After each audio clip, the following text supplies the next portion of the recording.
अल्हम्दुलिल्लाहि वहदहु वस्सलातु वस्सलामु अला मन ला नबिय्य बअदहु व अला आलिहि व अस्हाबिहि अल्लज़ीना औफू बिअहदिहि अम्मा बअद फ़अऊज़ु बिल्लाहि मिनश शैतानिर रजीम बिस्मिल्लाहिर रहमानिर रहीम। आज हमारी इस कोर्स की आखिरी निशस्त है और अल्हम्दुलिल्लाह अस्नाद का सिलसिला हुआ, इज़हार ख्याल हुआ। अब चूंकि वक्त मुख्तसर है तो चंद अहम बातें जो आपके सामने पेश करनी है, उम्मीद है इंशाअल्लाह अज़्ज़ा वजल आप तवज्जो के साथ इन बातों को समाअत करेंगे। आज के इस दर्स में दुरूद पाक पढ़े अल्लाह।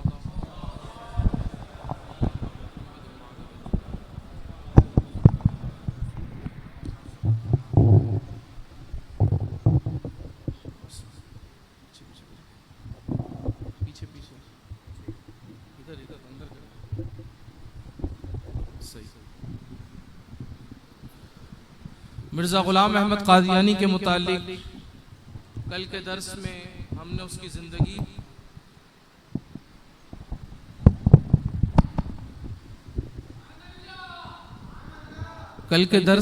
मिर्ज़ा ग़ुलाम क़ादियानी की ज़िंदगी और किस तरह मिर्ज़ा ग़ुलाम क़ादियानी ने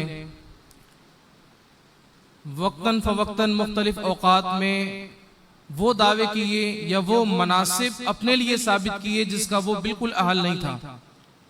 जैसे सबसे पहले जो शुरुआत उसने की वो मुजद्दिद के मनसब से की, फिर मुहद्दिस का मनसब, फिर आगे बढ़कर हजरत ईसा अलैहिस्सलातु वस्सलाम की मिसल होने का दावा किया, यानी मिसल मसीह मऊद होने का, फिर ऐन ईसा अलैहिस्सलाम होने का दावा किया, फिर माज़अल्लाह हुजूर अलैहिस्सलातु वस्सलाम से बराबरी की, फिर ऐने मोहम्मद होने का दावा किया। और यूं इस तरह आगे चलते हुए पहले जिल्ली बुरूजी, फिर आगे हकीकी नबूवत का माज़अल्लाह दावा किया और फिर अपनी किताब को कुरान करीम के बराबर उसने कहा।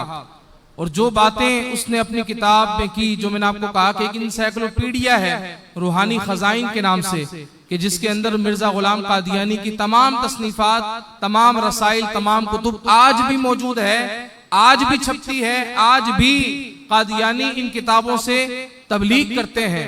और आम मुसलमान के लिए थोड़ा मुश्किल हो जाता है उन किताबों को हासिल करना, जबकि हम कहते हैं कि अगर इन किताबों में कोई गलत बात नहीं है, अगर इन किताबों में इस्लाम और दीन के खिलाफ या हमारे मुसल्लमात के खिलाफ कोई बात नहीं है, तो इन किताबों को ओपन रखना चाहिए।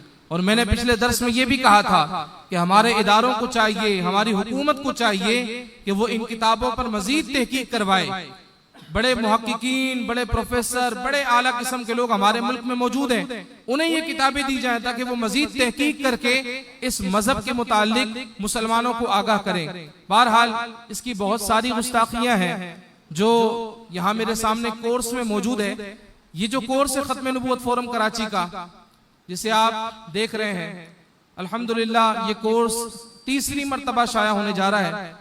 पहले कमोबेश 6000 की तादाद में हमने इसको छपवाया और हम अल्हम्दुलिल्लाह वो 6000 कोर्स यूं कहें कि 6000 मुसलमानों के पास चले गए। यानी अगर फर्दन फर्दन कहूं तो 6000, लेकिन हर एक के घर के अंदर अगर कुछ अफराद हैं तो ये तादाद हजारों में जाती है। तो अल्हम्दुलिल्लाह एक जामे किताब जिसको हम कहें कि जिसमें क़ादियानियत का तारुफ भी मौजूद है, किस तरह ये वजूद में आए, अंग्रेजों ने कैसे सरपरस्ती की, जैसे फरहान भाई भी कह रहे थे, और पिछले दर्स में मैंने तफसीलन इसको बयान किया। कुरान करीम के अंदर अकीदा खत्म नबूवत किस अंदाज में हमारे सामने है, अहादीस के अंदर किस तरह है, उलमाए किराम ने जैसे इमाम गजाली और बड़े बड़े जलीलुल कदर अकाबिरीन ने खातमुन नबिय्यीन की क्या तारीफ की, आला हजरत ने हमें क्या मौक़िफ़ दिया, किन उलमाए कराम ने इस मौजू पर काम किया, किस तरह तहरीक खत्म नबूवत चली, ये मुकम्मल एक जामे किताब मौजूद है। और सबसे बड़ी बात, कादियानियों को जो गैर मुस्लिम करार दिया गया वो मौजूद है कि किस तरीक़ेकार के साथ 1974 में ये कार्रवाई हुई और हमारे आईन की यानी ताज़ीरात पाकिस्तान के अंदर जो दफात कादियानियों के हवाले से मौजूद है, जो पाबंदियां मौजूद है, जो सजाएं मौजूद है, वो भी इस कोर्स के आखिर में तफसीलन मौजूद है, एक एक शिक मौजूद है। और आखिर के अंदर मुसलमान की वो तारीफ जो अल्लामा अब्दुल मुस्तफा अजहरी रहमतुल्लाहि तआला अलैह ने लिखी और तमाम मकातिब फिक्र ने जिस तारीफ पर इत्तेफाक किया और वो तारीफ हमारे आइन का हिस्सा बनी, तो वो तारीफ भी अल्हम्दुलिल्लाह यहाँ पर मौजूद है। अब आखिर के अंदर चंद बातें मैं आपके सामने अर्ज करूं कि कादियानी जो है गुस्ताख हैं और इस दुनिया के बदतरीन गुस्ताख है, इसमें कोई शक नहीं। यानी दुनिया का बदतरीन काफिर अगर कोई है तो वो कादियानी है। मिर्जा गुलाम कादियानी है, बदतरीन इंसान। अब ये मुसलमानों को गुमराह करने के लिए हजरत ईसा अलैहिस्सलाम के हवाले से एतराजात करते हैं।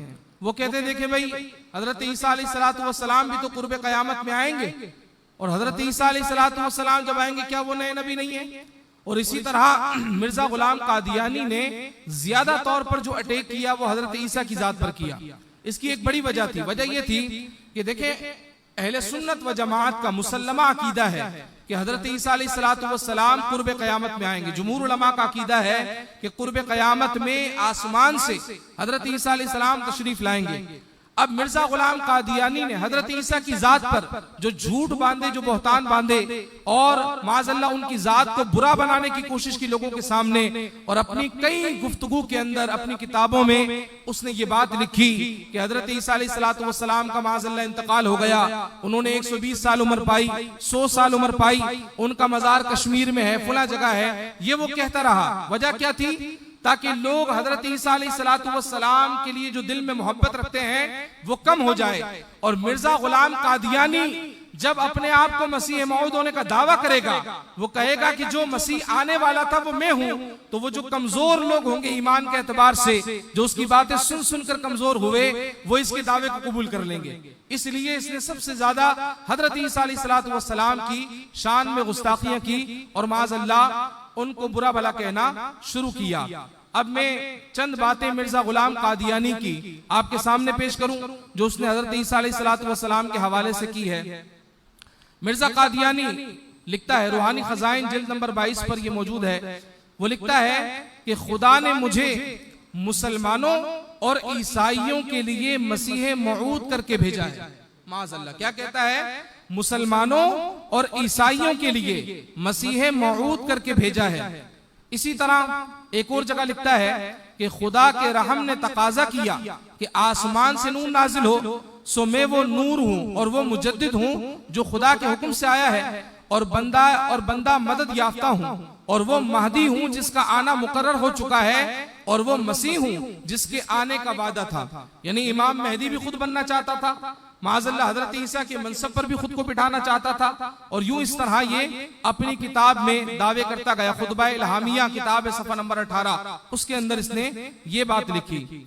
अब हजरत ईसा अलैहिस्सलाम कि जिनके बारे में मिर्जा गुलाम कादियानी ने अपनी किताबों में लिखा कि वो इंतकाल कर चुके हैं माज़अल्लाह, तो इसके जवाब में ये सुन लें कि अव्वलन ये बात ज़हन नशीन कर लीजिए कि हजरत ईसा अलैहिस्सलाम की हयात और वफात से मसला खत्म नबूवत का कोई ताल्लुक, मतलब कादियानी लाख इसमें मुसलमानों को गुमराह करने की कोशिश करे, लेकिन याद रखें कि हजरत ईसा अलैहिस्सलाम की हयात और वफात की एक अलग अकीदा है, एक अलग नजरिया है, और हुजूर अलैहिस्सलाम का आखिरी नबी होना यह बिल्कुल सच्चा सुच्चा अकीदा है। इसमें कोई शक की जगह, बुलंद आवाज से शक की गुंजाइश नहीं है। अगर हजरत ईसा अलैहिस्सलाम माज़अल्लाह मिर्जा कादियानी के बकौल वफात भी पा चुके हों, तब भी अकीदा खत्म नबूवत पर कोई आंच नहीं आती। हजरत अल्लामा सैयद शाह तुराबुल हक कादरी रहमतुल्लाह तआला फरमाते हैं कि इस मसले का, यानी हजरत ईसा अलैहिस्सलाम वाले मसले का खत्म नबूवत के मसले के साथ कोई ताल्लुक नहीं है। मजीद शाह साहब फरमाते हैं कि मिर्जा चाहता था कि हजरत ईसा अलैहिस्सलाम पर कीचड़ उछालने और उनकी ज़ात अक़दस की तरफ ऐब मंसूब करने से मुसलमानों के दिलों में उनकी अज़मत और मोहब्बत कम हो जाए। मजीद ये कि लोगों को उनकी वफात पर यकीन हो जाए, ताकि मिर्जा जब मसीह मौऊद होने का दावा करे तो लोगों को आसानी से अपनी तरफ माइल कर सके। बहरहाल जुमहूर का ये अकीदा है कि हजरत ईसा अलैहिस्सलाम जिंदा आसमानों पर उठा लिए गए और कुर्बे क़यामत में दोबारा तशरीफ लाएंगे। अब मैं आपके सामने कुरान करीम फुरकान हमीद की एक आयत करीमा रखूं कि जिसमें हजरत ईसा अलैहिस्सलाम के मुतालिक अल्लाह तबारक व तआला ने फरमाया, और उनके इस कहने पर कि हमने मसीह ईसा बिन मरियम अल्लाह के रसूल को शहीद किया, और है ये कि उन्होंने ना उसे कत्ल किया और ना उसे सूली दी। यानी जो हजरत ईसा अलैहिस्सलाम को माज़अल्लाह ये समझते थे कि हमने हजरत ईसा अलैहिस्सलाम को सूली देकर शहीद कर दिया है, कत्ल कर दिया है, उनके रद में अल्लाह तबारक व तआला ने फरमाया कि ना उसे यानी हजरत ईसा को कत्ल किया ना उसे सूली दी, बल्कि उनके लिए, उन लोगों के लिए हजरत ईसा की शबीह यानी शक्ल सूरत का एक बना दिया गया। और वो जो उसके बारे में इख्तिलाफ कर रहे हैं, जरूर इसकी तरफ से शुबे में पड़े हुए हैं, उन्हें इसकी कुछ भी खबर नहीं मगर यही गुमान की पैरवी, और बेशक उन्होंने उसको कत्ल न किया, यानी हजरत ईसा को कत्ल, बुलंद आवाज से, हजरत ईसा को कत्ल ना किया, बल्कि अल्लाह ने उसे अपनी तरफ उठा लिया, और अल्लाह गालिब हिकमत वाला है। तो यहाँ कुरान करीम की एक वाज़ेह आयत सूरतुन निसा की आयत नंबर 157 और 58, 157 और 158 जो हजरत ईसा अलैहिस्सलाम की जिंदगी पर शाहिद है। अब इसकी तफसीर में देखें, अद्दुरुल मंसूर के अंदर इसकी तफसीर है, फरमाते हैं कि इमाम मुजाहिद ताबई ने अल्लाह ताला के फरमान शुब्बिह लहुम की तफसीर में इरशाद फरमाया कि यहूदियों ने हजरत ईसा अलैहिस्सलाम के शुबे में किसी और शख्स को पकड़कर सूली पर चढ़ा दिया, और वो उसे हजरत ईसा ही समझते रहे, और हजरत ईसा को तो अल्लाह ने अपनी तरफ जिंदा उठा लिया। तो ये जिन्होंने तफसीर लिखी है, ये 911 हिजरी में इनका इंतकाल हुआ है, ये कोई आज के बुजुर्ग नहीं है, पुराने हैं। अब आइए जरा हदीस की तरफ। प्यारे मुस्तफा करीम सल्लल्लाहु अलैहि वसल्लम ने हमें क्या तालीम दी। हजरत अबू हुरैरा बयान करते हैं, बुखारी शरीफ की हदीस पाक है, फरमाते कि रसूलुल्लाह सल्लल्लाहु अलैहि वसल्लम ने इरशाद फरमाया, उस जात की कसम जिसके कब्जे कुदरत में मेरी जान है, अन करीब तुम में इब्ने मरियम उतरेंगे जो इंसाफ से फैसला करेंगे, सलेब को तोड़ देंगे, खिंजीर को कत्ल कर देंगे, जिजिया मौकूफ कर देंगे, और उस वक्त माल इतना ज्यादा हो जाएगा कि कोई भी उसे कबूल न करेगा। क्यों? हुजूर अलैहिस्सलाम की इस हदीस से पता चलता है कि जब हजरत ईसा आएंगे तो खुशहाली भी आ जाएगी।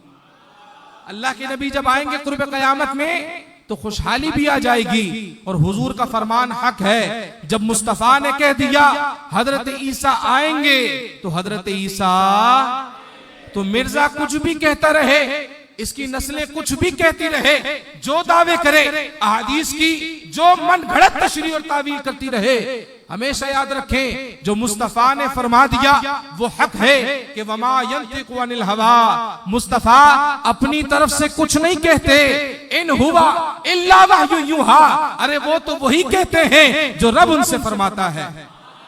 तो गोया रब ने हुजूर की मुबारक जुबान से हमें ये तालीम दे दी। कुरान में कह दिया आसमान पर उठा लिए गए, और मुस्तफा के जरिए बता दिया कि जिनको आसमानों पर उठाया है कुर्बे कयामत में वो दोबारा तशरीफ लाएंगे। तो बहरहाल अहादीस बहुत सारी है इस हवाले से कि जिसमें प्यारे आका करीम सल्लल्लाहु अलैहि वसल्लम ने हजरत ईसा अलैहिस्सलाम की आमद के हवाले से हमें बताया। अजीजान मोहतरम, अब आखिर के अंदर पाकिस्तान के अंदर जो तहरीक खत्म नबूवत चली, तो मुख्तसरन में आपके सामने रखूं कुछ बातें। फरहान भाई ने जिक्र की कि 1953 में यानी जब बर्रे सगीर में पाक और हिंदुस्तान की तकसीम हो गई, पाकिस्तान और हिंदुस्तान की तकसीम, अब देखें जिन्होंने अंग्रेज है ना वो अपने मकसद पर हैं, अपने मिशन पर हैं, जिस मजहब को उन्होंने प्रमोट किया, सरकारी सरपरस्ती दी, इतना खर्चा किया, तो क्या वो इस तरह मामूली छोड़ देंगे? नहीं नहीं, बल्कि जब उन्होंने देखा कि पाकिस्तान एक इस्लामी नजरिए पर कायम होने वाली एक सल्तनत है, एक स्टेट है, और आपको खुशी होगी अल्हम्दुलिल्लाह, ये हमारे लिए फख्र की बात है कि इस रूए जमीन पर अगर कलमे की बुनियाद पर मदीना मुनव्वरा के बाद कोई रियासत बनी है वो हमारा मुल्क पाकिस्तान है। ये हमारा मुल्क पाकिस्तान है जो एक नजरिए की बुनियाद पर बना कि पाकिस्तान का मतलब क्या, पाकिस्तान का मतलब क्या, कौन हमारे रहनुमा मोहम्मद रसूलुल्लाह।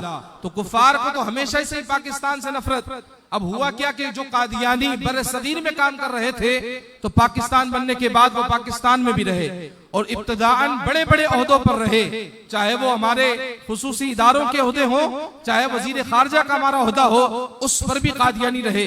1953 में कादियानियों ने जलसा किया। ये जो मैं शुरू की लाइनें पढ़ रहा हूं ना, इससे आप नतीजा निकाले कि ये कोर्स, ये खत्म नबूवत की तहरीकें और इस खत्म नबूवत के तहफ्फुज़ के लिए काम क्यों जरूरी है, इससे आपको पता चलेगा। कादियानियों ने जलसा किया और पाकिस्तान के पहले वजीर खारजा जफरुल्लाह खान, जो कि कादियानी था, उससे तकरीर करवाई, जिसके बाद कादियानियों ने खुलेआम अपने मजहब की तबलीग शुरू कर दी। खुलेआम का मतलब होता है हर घर, हर गली, हर मोहल्ले में कॉन्फ्रेंस, जलसे, रैलियां, तकरीर, तहरीर, तसनीफ, खुलेआम मजहबे कादियानी की तबलीग शुरू की और मुसलमानों पर तशद्दुद से भी काम लिया। अब भाई तशद्दुद से काम क्यों न ले कि बड़े बड़े ओहदे उनके पास थे, रियासती ताकत बज़ाहिर उनके पास थी। अब इसके नतीजे में कादियानियों के खिलाफ तहरीक का आगाज हुआ। उस वक्त कराची में तहरीक खत्म नबूवत का मरकज जामा मस्जिद आराम बाग थी। बुलंद आवाज से कह दो सुभान अल्लाह। और लाहौर में मस्जिद वजीर खान उस तहरीक का मरकज रही।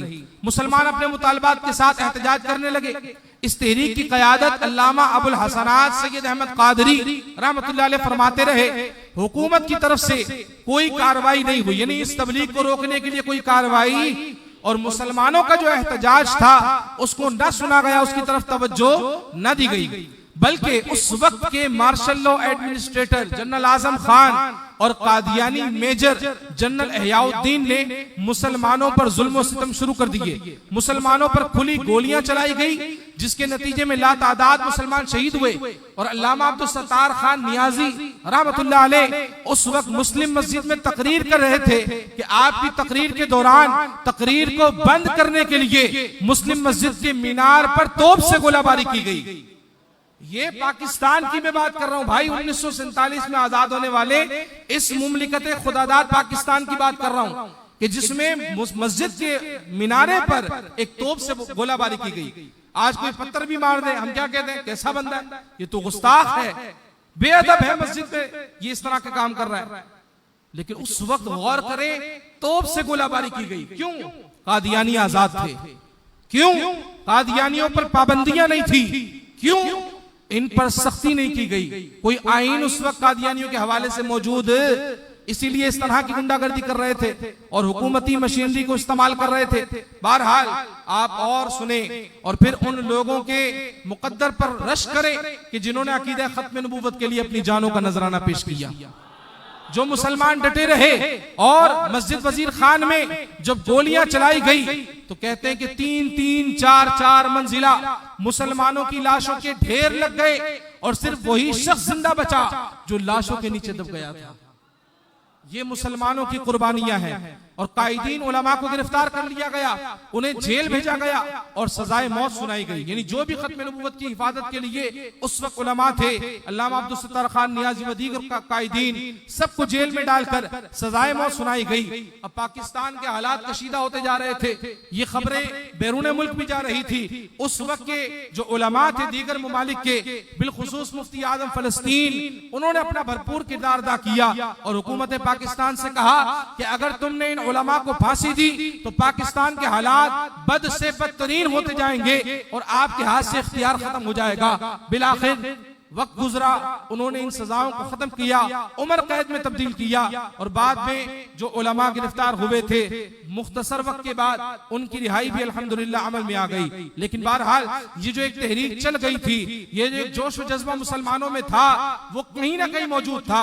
यानी अब मैं कहूं कि ये 1953 का वाकया है और फिर 1974 में कानून बना, तो ये 1953 से लेकर 74 क्या हुआ 74 तक, तो मैं कहूंगा उलमाए किराम ने अपनी तकारीर, अपनी तसानीफ, अपनी तहरीर, जलसे, जुलूस, रैलियां, कॉन्फ्रेंस, जिस तरह हो सका लोगों के अंदर खत्म नबूवत का शऊर बेदार किया, लोगों के अंदर तहफ्फुज़ अक़ीदा खत्म नबूवत के मिशन को उजागर किया। यही वजह है कि जब चंद साल गुजरे 29 मई 1974 को रब्वा स्टेशन से जिला जंग से गुजरने वाले तलबा पर यानी मुसलमान तलबा पर कादियानी बदमाशों ने हमला करके तशद्दुद का निशाना बनाया, ज़दोकोब किया, जिसके नतीजे में अब देखें एक अवेयरनेस थी, लोगों में शऊर बेदार हो चुका था, कादियानियत का तारुफ हो चुका था, तो लोगों ने पूरे मुल्क में एहतजाज शुरू कर दिया। एक जबरदस्त किस्म का मुसलमानों का एहतजाज शुरू हुआ और सबका मुतालबा था कि रबवा जिसको कादियानियों के लिए मखसूस कर दिया गया है, मुसलमानों की एंट्री को बंद कर दिया गया है, इसे खोल दिया जाए, इसे आम शहर दीगर शहरों की तरह करार दे दिया जाए। ये एक मुतालबा जोर पकड़ने लगा। कादियानियों के खिलाफ सजा का मुतालबा भी जोर पकड़ने लगा, इनके खिलाफ कुफ्र की जो करारदाद थी ये भी जोर पकड़ने लगी। बहरहाल उस वक्त उस तहरीक के जनरल सेक्रेटरी मौलाना सैयद महमूद अहमद रिजवी और उस वक्त मौलाना शाह अहमद दुरानी सिद्दीकी, शेखुल हदीस अल्लामा अब्दुल मुस्तफा अजहरी, मौलाना मोहम्मद जाकिर, सैयद मोहम्मद अली कौमी असम्बली के रुकन थे। देखिए असेंबली में जाने का फायदा क्या होता है, असेंबली में जाकर किस तरह नामूस रिसालत का काम करना है, ये हमारे उलमा ने हमें सिखाया है। दीगर मकातिबे फिक्र के लोग कई अरसे से असेंबली में रहते हैं लेकिन नामूस रिसालत के लिए कोई काम नहीं करते, खत्म नबूवत के लिए कोई काम नहीं करते, लेकिन ये सुन्नी उलमा जो बज़ाहिर गिनती में 4 से 5 थे, लेकिन अल्हम्दुलिल्लाह वो काम कर दिया कि आज कादियानियत उस पर मातम करती है। आज कादियानियों से जो आपका और हमारा ईमान महफूज है, जो हमारे बच्चों का ईमान महफूज है, ये इन उलमा की कुर्बानियां हैं। अब अल्लामा शाह अहमद दुरानी सिद्दीकी ने 30 जून 1974 को, 30 जून तारीख याद रखे, 30 जून फरहान भाई ने कहा ना कि रातों रात काम नहीं हुआ, ये रातों रात वाला काम नहीं, अल्हम्दुलिल्लाह हुजूर के सदक़े में ऐसा पक्का काम हुआ कि किसी को एतराज का कोई मौका नहीं मिलता। 30 जून 1974 को कादियानियों को गैर मुस्लिम अक़लियत करार दिए जाने से मुताल्लिक कौमी असम्बली के अंदर अल्लामा शाह अहमद दुरानी ने एक करारदाद पेश की। कादियानियों की तरफ से मुतालबा हुआ। अब जब ये करारदाद पेश हुई, अल्लामा शाह अहमद दुरानी सिद्दीकी रहमतुल्लाह अलैह ने भरपूर अंदाज से इस करारदाद को पेश किया कि कादियानी मजहब इस्लाम से दूर है, इसका इस्लाम से कोई ताल्लुक, इस्लाम में हम रसूल और नबी, आखिरी रसूल प्यारे मुस्तफा को मानते हैं, कादियानी नबी गुलाम मिर्जा कादियानी को मानते हैं। हम उम्महातुल मोमिनीन सैयदा आयशा सिद्दीका को कहते हैं, सैयदा खदीजतुल कुबरा व दीगर अज़वाज मुतहहरात को कहते हैं, और कादियानी माअज़ल्लाह उम्महातुल मोमिनीन मिर्जा कादियानी की बीवी को कहते हैं। तो हमने कहा कि यानी करारदाद भरपूर अंदाज से पेश की गई, बाकायदा एक दलाइल के साथ। फिर कादियानियों की तरफ से ये मुतालबा हुआ, चाहे इनका लाहौरी ग्रुप था या दीगर ग्रुप, सब ने ये मुतालबा किया कि हमें ये जो करारदाद हमारे खिलाफ पेश हुई है इस पर बात करने का मौका दिया जाए, इस पर बात करने का। आज ये अमेरिका में बैठकर, कनाडा में बैठकर या मुख्तलिफ ममालिक में बैठकर क्या पैगाम देते हैं, वहां की जो हुकूमतें हैं उन्हें ये कहते हैं कि हमारे साथ जुल्म हुआ, कि हमें काफिर करार दे दिया गया, हमारे साथ ज्यादती होती है कि हमारी इबादतगाह को आम नहीं किया जाता, हमें तबलीग से रोका जाता है, ये अपने आप को मजलूम साबित करते हैं। लेकिन हकीकत ये है कि इनसे बड़ा जालिम, इन्हें बाकायदा बुलाया गया। मिर्जा नासिर जो मिर्जा गुलाम कादियानी का पोता था, वो बाकायदा तौर पर अपने मजहब के दिफा के लिए आया। असेंबली की कार्रवाई में यानी ये आया और मुख्तलिफ इजलास इसके होते रहे, क्योंकि ऐसा नहीं है कि फौरन 30 जून के बाद। अब आप देखें कि 1974 में 30 जून को ये करारदाद अल्लामा शाह अहमद दुरानी सिद्दीकी रहमतुल्लाह अलैह ने पेश की, कार्रवाई शुरू हुई, इजलास होते रहे, दलाइल देते रहे। यहाँ से हमारे जो उलमा हैं वो भी दलाइल देते, वहां से कादियानियों का मिर्जा नासिर भी दलाइल देता। अब इस कार्रवाई के दौरान आपको मालूम हो कि जो हमारे वज़रा होते हैं वो ज्यादा पढ़े लिखे दीनी हवाले से नहीं होते, और उस वक्त के वजीर आजम जनाब जुल्फिकार अली भुट्टो, उस वक्त जाहिर सी बात है उनकी दिलचस्पी भी इस मसले में इतनी नहीं थी, क्योंकि जाहिर उन्हें कादियानियत का सही मालूम नहीं था, सही तफहीम नहीं थी उनके जहन में। तो एक इजलास की कार्रवाई के दौरान, ये बड़ा अहम वाकया है कि इजलास की कार्रवाई के दौरान एक वजीर ने अल्लामा अब्दुल मुस्तफा अजहरी रहमतुल्लाह अलैह को कहा कि हुजूर आप कादियानियों को काफिर करार देना चाहते हैं, आप करारदाद लेकर आए हैं। कहा हाँ लेकर आए हैं, लेकिन हैरत की बात है कादियानी नमाज भी पढ़ते हैं, कादियानी कलमा भी हमारी तरह पढ़ते हैं, दीगर चीजें भी वो हमारी तरह करते हैं, तो हम इनको कादियानियों को काफिर कैसे करार दें? अल्लामा अब्दुल मुस्तफा अज़हरी कहें कि अल्लाह की तरफ से और अल्लाह के रसूल की तरफ से एक गैबी मदद कि आपने फौरन से मिर्जा नासिर को कहा, जो मिर्जा गुलाम कादियानी का पोता उस वक्त मौजूद था, कहा मिर्जा साहब ये बताएं कि अगर कोई मिर्जा गुलाम कादियानी को नहीं मानता तो आपके मजहब में वो शख्स क्या है, उसके ईमान का क्या हुक्म है? अब मिर्जा नासिर चाहता तो चालाकी कर सकता था, लेकिन हक तबारक व तआला ने उसे शर्मिंदा कर दिया। मिर्जा नासिर ने फौरन जवाब में कहा हमारे नजदीक वो शख्स मुसलमान नहीं, हम उसे काफिर मानते हैं। तो अल्लामा अब्दुल मुस्तफा अज़हरी ने असेंबली के फ्लोर पर खड़े होकर कहा वजीर आजम साहब, ऐ वज़रा जिन्हें तुम यानी जिनको तुम मुसलमान कहना चाह रहे हो, जिनकी इबादतें देख रहे हो, हकीकतन वो हम सबको मुसलमान नहीं मानते, क्योंकि हम मिर्जा गुलाम कादियानी को नबी। अब जब जुल्फिकार अली भुट्टो साहब ने सुना कि भाई ये तो उल्टा मामला है, फिर उन्होंने जाती दिलचस्पी ली और उलमाए अहले सुन्नत का साथ दिया, उलमा की तकारीर का साथ दिया, जाती दिलचस्पी के साथ। देखें अल्लाह जिससे काम लेना चाहे, कौन है? सुभान अल्लाह। भाई गाजी मुमताज कादरी शहीद रहमतुल्लाह अलैह क्या थे?